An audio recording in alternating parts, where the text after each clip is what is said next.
They say every town has a secret, but the people of Obinago never imagined that the biggest secret in their town was hidden inside the biggest church they had ever built. Obinago was a peaceful community in the southeastern Nigeria. During the day, traders filled the market with loud voices as buses and motorcycles raced along dusty roads. At sunset, children chased one another through narrow streets, while elders gathered beneath ancient trees to discuss the affairs of the village. Life was simple until one man changed everything. His name was Pastor David Ekenen. To his followers, he was more than a pastor. He was a prophet, a miracle worker, a man whose prayers supposedly never failed. Every Sunday, people traveled from Lagos, Abuja, Port Harcourt, Enugu, and even neighboring countries just to attend his services. His church, Kingdom of Divine Fire Ministry, was unlike any church in the region. The building stretched across acres of land. Luxury cars filled the parking lot. Private security officers guarded every entrance. Large LED screens displayed testimonies of miracles.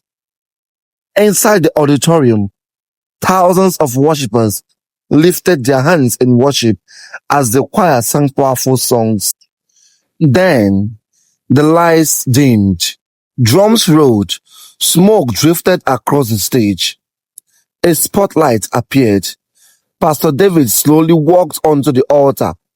The congregation erupted. "Papa, our prophet, our father." Some people cried before he even spoke. Others fainted from excitement. Pastor David raised one hand. Silence instantly filled the building. "My children," he said calmly, "tonight, heaven shall visit this place." The crowd exploded with applause. No one noticed the small smile that crossed his face. A smile that revealed nothing, yet concealed everything. Week after week, the testimonies multiplied. One woman claimed she had walked after years in a wheelchair.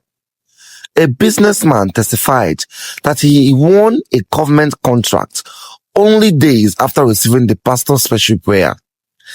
A young graduate said he secured an overseas job after drinking the anointed water. Each testimony drew even larger crowds. Television stations interviewed Pastor David. Newspapers called him the nation's prophet. Social media overflowed with videos of dramatic healings and emotional testimonies. People donated millions of naira. Some sold land. Others emptied their savings. Many believed they were sowing into fertile spiritual ground. Within only 5 years, Pastor David owned luxury houses, hotels, schools, and expensive vehicles. Whenever anyone questioned the source of his wealth, church members quickly defended him. "Don't touch God's anointed. You are just jealous. His blessings come from God." Nobody dared ask another question. Not because there were no doubts, but because fear had become stronger than curiosity. Unknown to everyone, every miracle carried a secret, and every secret demanded a prize. Several kilometers away, a young man, investigative journalist named Emeka Okoro, sat behind his desk in Enugu, reviewing another viral video from Pastor David's church. The clip showed the pastor calling out phone numbers, family names, and private details about strangers in the congregation. Millions watched in amazement.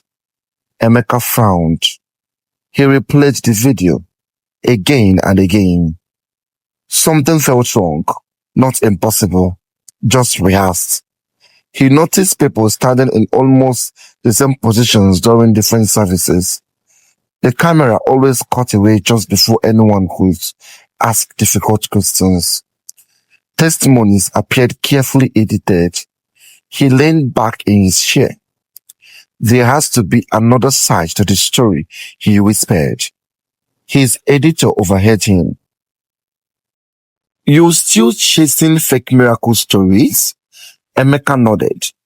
I don't accuse people without evidence, but I also don't ignore Christians. The editor smiled. If you're serious, he slid a file across the table. These arrived yesterday. Inside were anonymous letters, dozens of them. Some claimed relatives disappeared after becoming close to the church.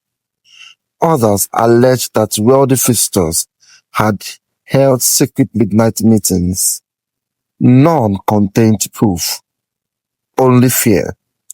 Most journalists would have thrown the letters away. Emeka did the opposite. He packed his camera, notebook, and recorder. The next morning, he began the journey to Obinago. Little did he know that decision would change his life forever.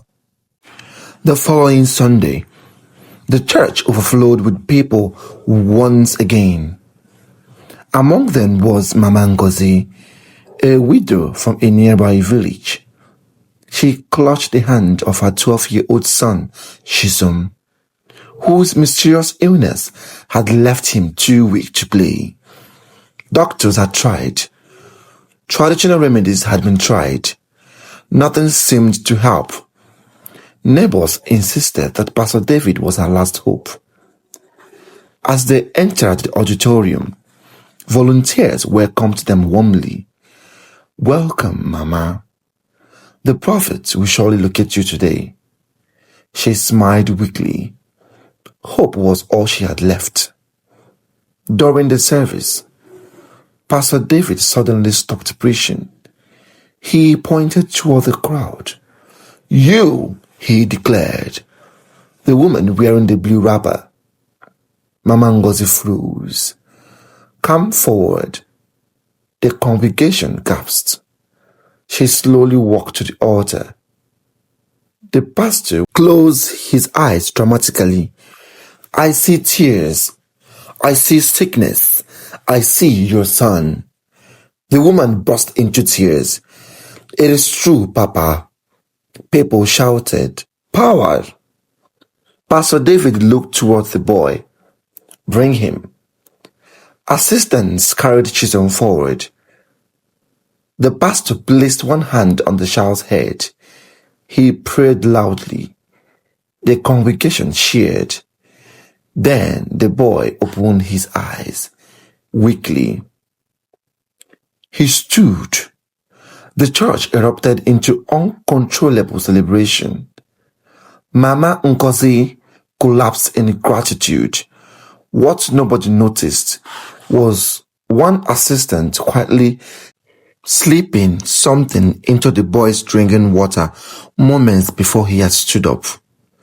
Only one person had seen it, Emeka, from the back of the church. His camera had captured everything. His heartbeat quickened. Finally, he had found the first crack in the perfect image. After the service ended, Emeka remained outside pretending to interview worshippers. As the crowd dispersed, a middle-aged cleaner quietly approached him. The man looked around nervously before speaking. I know why you were here. Emeka stiffened. I've seen reporters before. They all left. What do you mean? The cleaner swallowed hard. They either accepted money or disappeared. Emeka stared at him. The old man leaned closer. If you truly want answers, come back tomorrow, exactly 12 midnight. Don't use the main gate. There is another entrance behind the abandoned warehouse. Before Emeka could ask another question, the cleaner hurried away. That night, Rain clouds gathered over Obinango. Thunder echoed across the hills. Standing in his small hotel room, Emeka checked the batteries in his camera. He tested his voice recorder. He packed a flashlight. Something deep inside warned him not to go. But another voice, the voice every investigative journalist knows, whispered something stronger. The truth is waiting. At exactly 11:45 p.m., Emeka quietly left the hotel. The streets were almost empty. The only sounds were distant thunder and barking dogs. Ahead of him, the massive church stood in darkness. No choir, no worship, no crowd, just silence and somewhere behind that enormous building, a secret waited to be uncovered.